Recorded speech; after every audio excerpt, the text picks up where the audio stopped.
to receive dark emails or tweets on a Sunday that ominously warn of patriots hunting me down or of impending, quote, justice, unquote, is hurtful and jarring.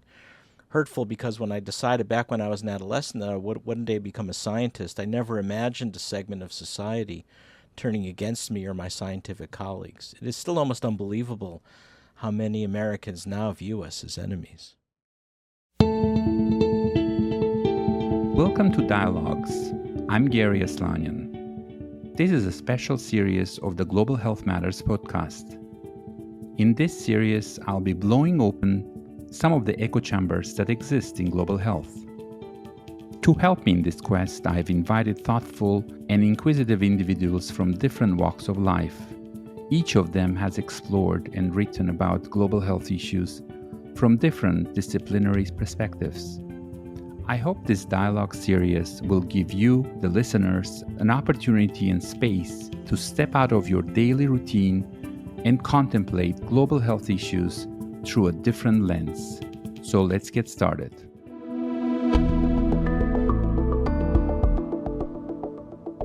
For our first Dialogues episode of Season 4, I'm joined by Professor Peter Hotez. Peter is a vaccine scientist, biochemist, and pediatrician who has led development of vaccines. He's also a science communicator and author, and he's based in Texas, United States. Peter's passion for science and his commitment to serve humanity by addressing vaccine-preventable diseases started at an early age. He became a renowned voice in the United States during the COVID-19 pandemic, and he has also become a relentless advocate promoting the uptake of vaccines and addressing the global rise of anti-science movement. In this episode, I'll be discussing two of Peter's books, Preventing the Next Pandemic, as well as his latest, The Deadly Rise of Anti-Science. Hi, Peter. Welcome to the show. I'm so happy to be here and be part of this amazing podcast with the World Health Organization. Thanks again, and let's get started. I realize you have a very long career working as a physician scientist, vaccinologist. In your books, you mention the role your father played in your career choice. So I was wondering, how are the principles you were taught as a child still influencing how you approach your work, Peter? You know, that's a great question, and I like to think there hasn't been a question yet that I haven't been asked, being on cable news channels for 3 years, etc. But I have to say, you came up with one, and it's a good one. And I'm glad you asked it. You know, I grew up in New England, the northeastern part of the U.S., and my dad was not a physician, but you know, he cared about the United States, and he cared about people, and he cared about our neighbors, and I think one of the most important lessons he taught me was, you know, humanitarian values. But for him, it was always very important to do pragmatic things and to do something to give back. And I think has always permeated my science, that I wanted to be a scientist that does things that benefit humanity. I think ultimately all scientists do that in one way or another, but I wanted to do it in a more visceral, tangible way. And for me, there was no greater humanitarian intervention than making new vaccines for the world. And that's what I committed myself to at a remarkably early age. As a young man in medical school and graduate school in New York City, I wanted to make vaccines for neglected diseases and global health, and set out on that path. And now 40 years later, we're still doing it. So very much my dad, my family was very instrumental in instilling for me that the importance of giving back. Mm-hmm. And you rightly regard vaccines as one of the most powerful biotechnologies ever invented. It has not only had an effect on life expectancy, as we know, but also It's a vital tool for peace, global security, and international cooperation. Let's listen to an excerpt from your book, Peter. As U.S. Science Envoy, I focused my energies on building vaccine capacity and joint U.S. vaccine development with Muslim-majority countries in the Middle East and North Africa. I also hope to explore new vaccines to combat diseases arising from the conflict zones linked to the Islamic State and the war in Yemen. While the collapse of public health infrastructure and systems from war became the major driver of disease in the Middle East, it wasn't the only promoter. The human diaspora from the Islamic State introduced new infections into neighboring Jordan, Turkey, Lebanon, and Egypt. In parallel, the region now experiences unprecedented high temperatures, sometimes reaching regularly 50 degrees Celsius for long periods, together with floods and drought. So it's clear that the gains attributed to vaccines are now being threatened by several major forces. As highlighted in this segment of your book, Preventing the Next Pandemic, could you share more thoughts on this? Well, I once wrote an opinion piece called COVID-19 was just a warm-up act.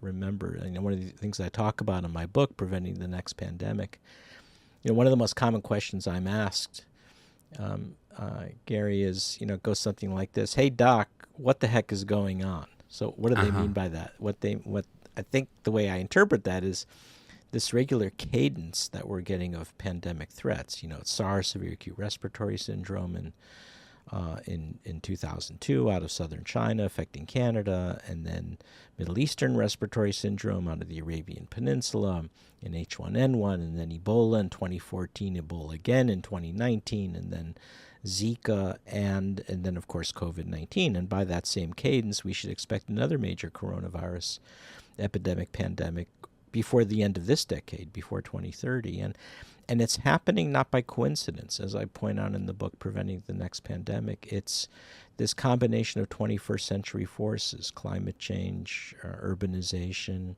human migrations, animal migrations, poverty.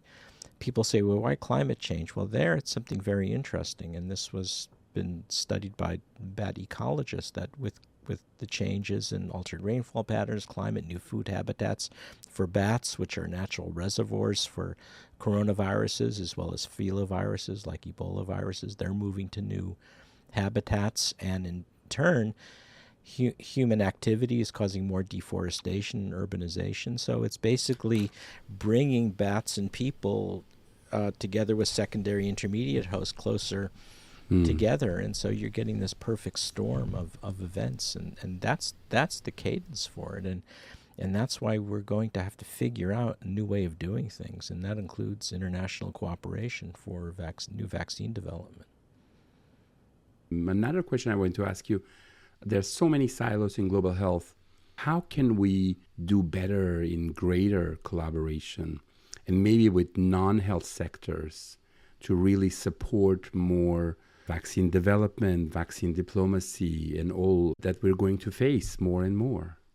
Yeah, I do worry that with increasing polarization between nations, especially the big ones, right? With China and Russia and Brazil and the U.S., and India, and all the shifting geopolitics. I worry that people are looking inward when they should be looking outward, that there's this increasing nationalism around all science, which should include vaccines. And this is a time when we really should be promoting cooperation. And I remain committed to that. I've just returned from India. We partnered with colleagues in India and Indonesia for our coronavirus vaccines with biological E for the scale-up production of Corbevax. The prototype vaccine was developed in our lab, and then we did the tech transfer with no patent, no strings attached, to biological E in India, Biopharma in Indonesia.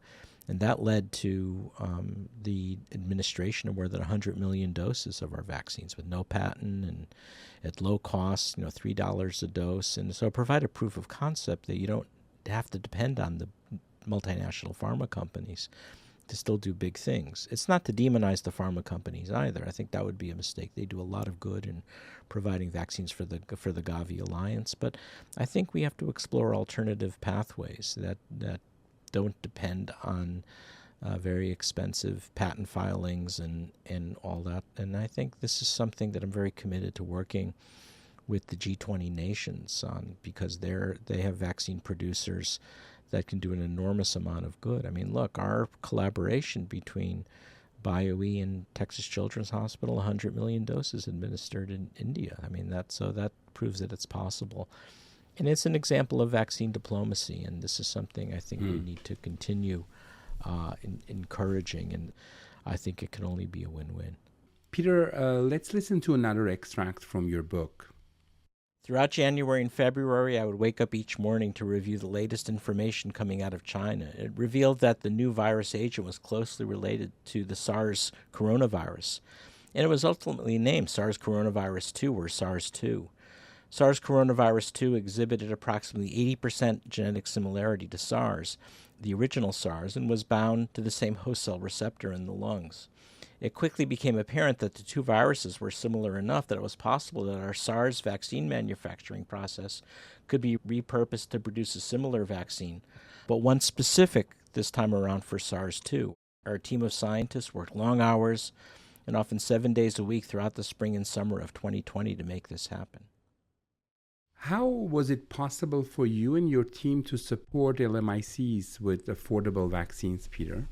It's a great story that really needs to be told. My passion had always been new vaccines for parasitic infections, the one the big pharma companies would probably not be interested in. So we started developing a hookworm vaccine and schistosomiasis vaccine, Chagas vaccine, and then about a dozen years ago, we got approached by two scientists, Shibu Jiang and Lan Yingdu at the New York Blood Center.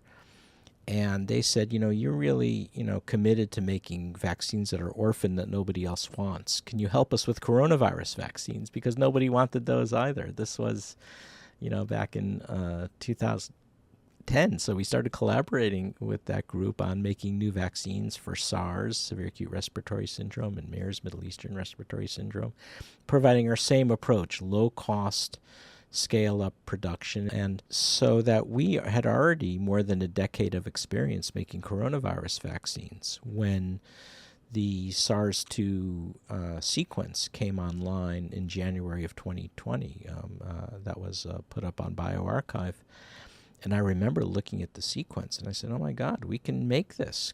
And I remember calling my science partner, who co-heads the Texas Children's Hospital Center for Vaccine Development with me now, Dr. Maria Elena Bottazzi. I said, Maria Elena, I think we got this. And we, started contacting various people and got special permission from Baylor College of Medicine, Texas Children's Hospital to start making this vaccine.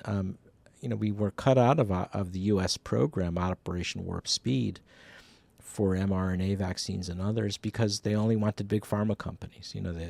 Their thinking was only the big pharma companies, the multinationals, have the chops to pull this off. And we disagreed. And we were able to raise some funds in Texas, not billions, but enough to get started. And by then, by 2021, we were getting frantic phone calls from ministers of health and ministers of science in many countries because they realized the mRNA vaccines weren't coming or not coming anytime soon. So we said, we're going to try to help fix this. And we began working with any country that had a proven track record of making vaccines. And we worked with India, Indonesia, Bangladesh, and it was very successful. I mean, literally, we would send the production cell bank from our laboratories, which we had, because we actually make vaccines in our labs, to these countries. And then it was getting up at 4 a.m. in the morning to start doing Zoom calls with them for the tech transfer and how to scale up production. But we got a lot done, and that was very meaningful to see that that our idea that we had conceived decades ago for making prototype vaccines for neglected disease and transferring it, the idea was actually sound. It worked, I'll never forget the day when the first vaccines started going into arms in India. It was just one of the most moving things I've ever seen. And the same with Indonesia. With Indonesia, it was also interesting because our technology is a vegan technology in the sense that no animal cells, human cells, no animal protein, human protein. Interesting. They came into our labs and confirmed, the source reagents for everything we used in the vaccine, confirmed it was indeed non-animal, non-human source. So they, and by having what's essentially a vegan vaccine technology, because it's made through microbial fermentation and yeast, just like the hepatitis B vaccine, they work with their clergy and got it certified as one of the first halal COVID vaccines. And so it's fascinating what happens when you start going to scale. Things start to happen that you could never have predicted, right? And so that was amazing to be able to make the first halal COVID vaccine for the world. Again, it's just meaning on top of meaning, and of course, it's all vaccine diplomacy, right? A new threat has gained more prominence, and you won't be surprised that I mention misinformation and also inflammatory anti-science movement. How has this personally affected you as a scientist, Peter? That's an important question. Developing new vaccines, that was by design since I was, a teenager, really, and became a young medical student and graduate student. That's what I wanted to do with my life. I never thought 40 years ago when I embarked on that journey that I would ever have to defend vaccines. That was inconceivable, right? I grew up at a time of when people like Albert Sabin and Jonas Salk and Stan Plotkin were lauded, were celebrated, right, for making vaccines for the world, and I wanted to be part of that.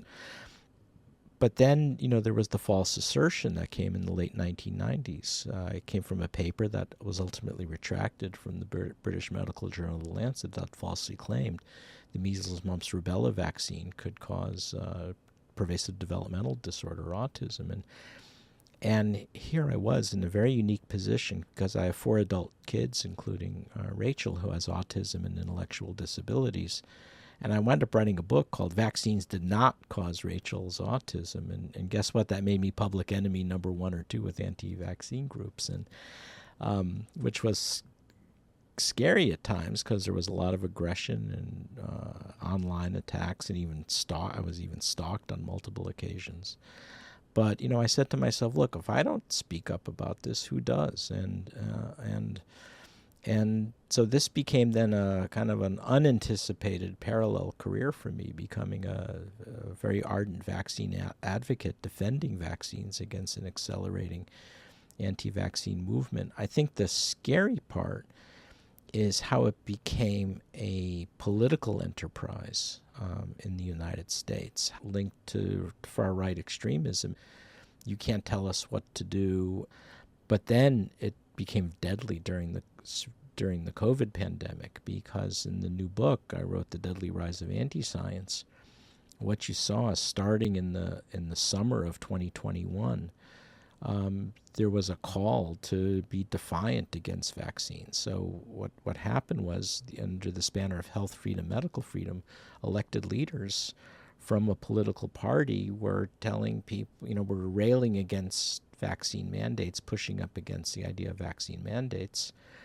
But they took it a step further, and they not only tried to discredit vaccine mandates, but they tried to discredit the effectiveness and safety of the COVID vaccines themselves. And by crossing that line, they basically convinced hundreds of thousands of Americans, millions of Americans, predominantly in conservative parts of the United States, Texas, Oklahoma, Arkansas, where I am, not to take a COVID vaccine during the Delta wave. And so they were unvaccinated. And the results were, again, predicted and predictable. My estimate is 40,000 people in my state of Texas needlessly died because they refused a COVID vaccine. And, amplified, and it's very tough to talk about. Then here's where it gets hard to talk about, because, as physicians and scientists, the whole ethos of the WHO says we don't care about politics, right? We're above, Right. We don't want to talk about politics. This is more important. This is saving lives. But, I haven't found a way to talk about it other than to talk about it. So I talk about it, or I wrote about it. And not that I care about your political views. That's your right as an American citizen, as a global citizen, as far as I'm concerned. But don't adopt this one, because it's going to kill you. And it did. And it was so heartbreaking to watch it. I think one of the big questions is, how do we walk that back now? Because it's how do we uncouple the anti-vaccine sentiment from American politics? And, when I talk to colleagues, someone you probably know pretty well, Heidi Larson is an important professor right. of medical anthropology at University of London School of Hygiene and Tropical Medicine. She's seeing this now as well, that U.S.-style anti-vaccine rhetoric pop into low and middle income countries now. You're seeing it on the African continent. You're seeing it even in Latin America.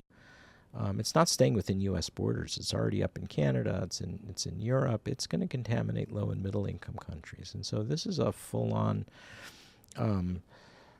negative global force. And I worry now that it's not stopping at COVID-19. It's spilling over into childhood immunizations. And during the COVID pandemic, inevitably there were diversion of resources, there were social disruptions in vaccinating the world's kids. It went down from 86% to 81%. It may not sound like a big drop, but it's the first time it went in the wrong direction.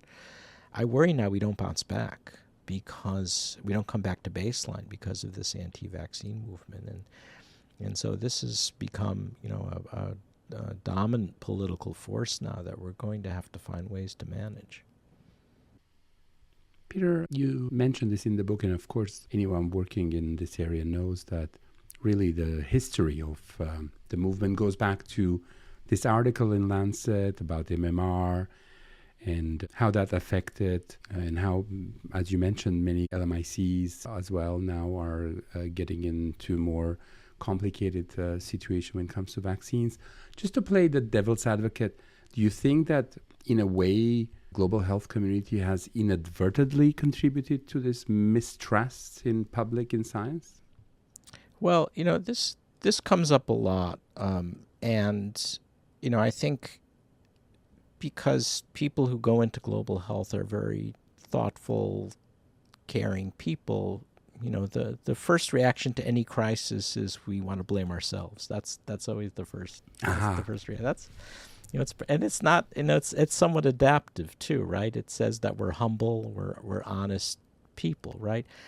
But here's one of the things that I see happening, which and not everyone will agree with me. So think of it as a kind of an iconoclastic view on this point, which is now that I've called out people on the far right for basically contributing to the unnecessary deaths of 200,000 Americans for political reasons. It's not misinformation or the infodemic as though it's just some random junk on the internet. It's organized, it's strategic, it's deliberate, it's well-financed, and it's politically motivated, and it's killing people.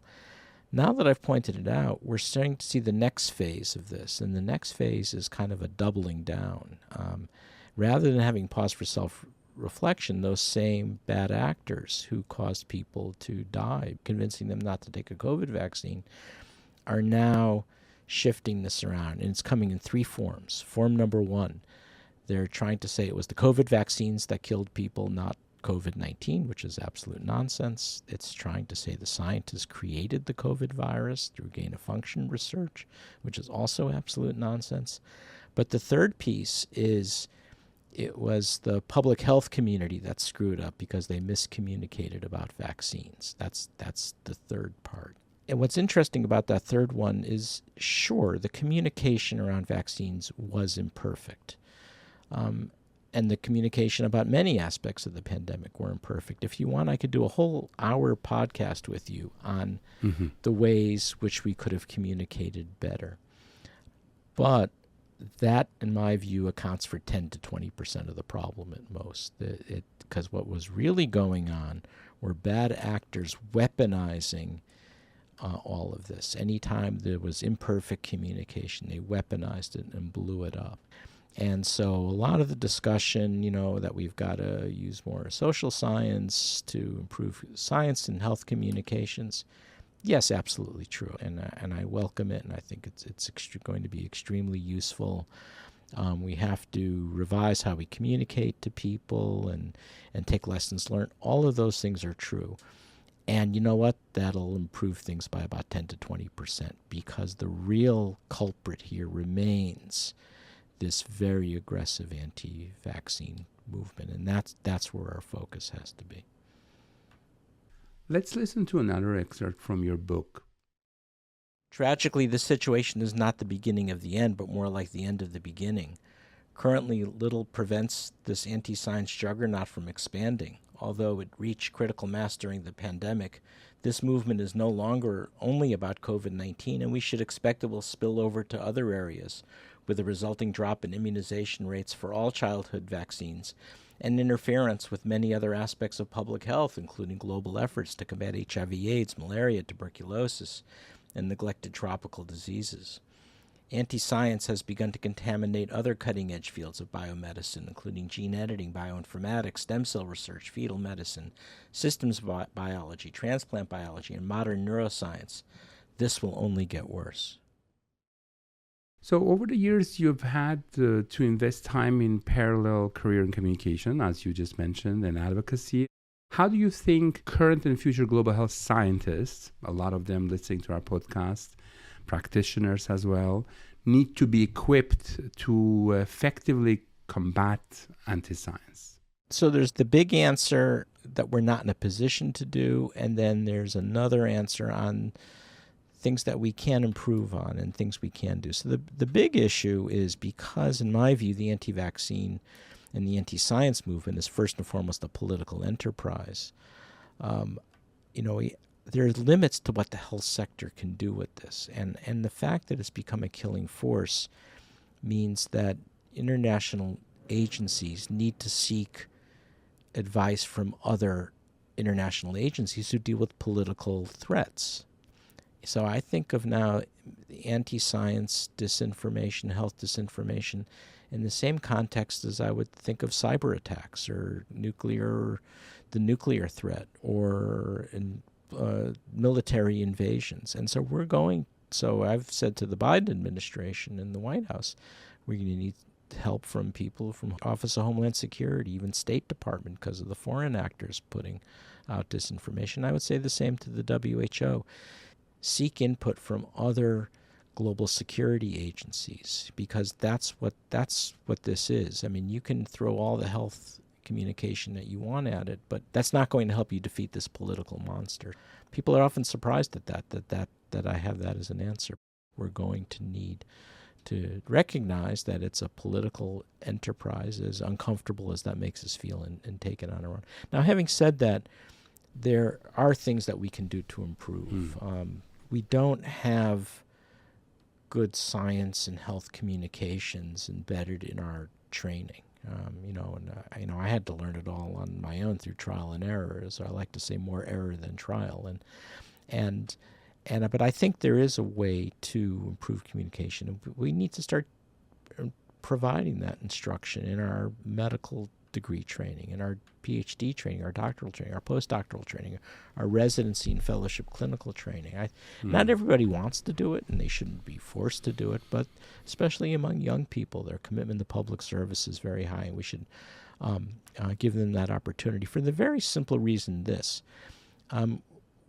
Most people in the United States, and probably globally, have absolutely no idea what most of us do on a daily basis.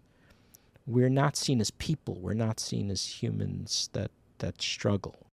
They don't understand what it means to revise scientific papers or get turned down for grant applications or what goes on at a scientific meeting. That's our fault.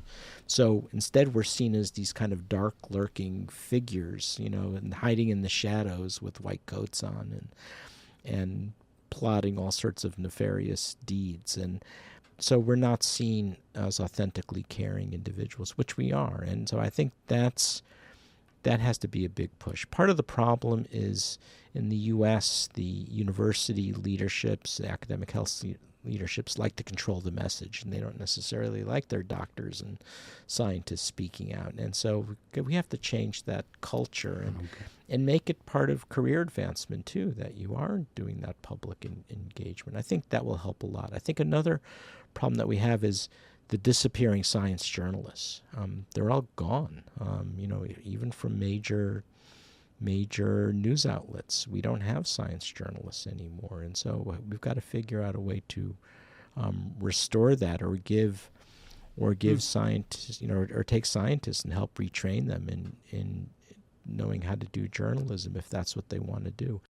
We've created vacuums that allow the anti-science forces to roll in. So number one is recognized as a political monster. Number two, there are incremental things that could be done that I still think would make a difference. Just to wrap it up, anything else you would give as an advice to our listeners within their sphere of influence that would help? I think we just went through one of the worst pandemics in modern times, and there's a lot of hand-wringing and concern about what went wrong during the pandemic. But some things have gone right as well. In the U.S. alone, 3 million lives were saved through COVID vaccines. That's an estimate from Alison Galvani's group at Yale School of Public Health, working with her colleagues. We've seen dramatic declines in the number of people dying every year from childhood preventable diseases since 2000. I mean, what an extraordinary public health victory. Reducing measles deaths from 500,000 deaths a year to under 100,000. I mean, so recognize that there's been, and now, I think we're going to have new vaccines coming online. We're excited about our human hookworm vaccine. There's new malaria vaccine. So this is, in some ways, should be as much a time for celebration. Thank you, Peter, for joining us at this dialogue and for the time and great conversation. Thank you so much. Peter provides an optimistic yet sobering perspective on the significant progress we as a global community have made to reduce vaccine-preventable death, while also calling out the emerging threat we face. He regards the anti-science movement as a strategically coordinated and politically motivated endeavor that has resulted in a significant loss of life. Never did Peter imagine a career in science will be one that carries significant personal and professional risk. May Peter's courage to use his voice as a positive force be an inspiration to all of us to do the same. To learn more about the topic discussed in this episode, visit the episode's webpage, where you will find additional readings, show notes, and translations. Don't forget to get in touch with us via social media, email, or by sharing a voice message. And be sure to subscribe or follow us wherever you get your podcasts.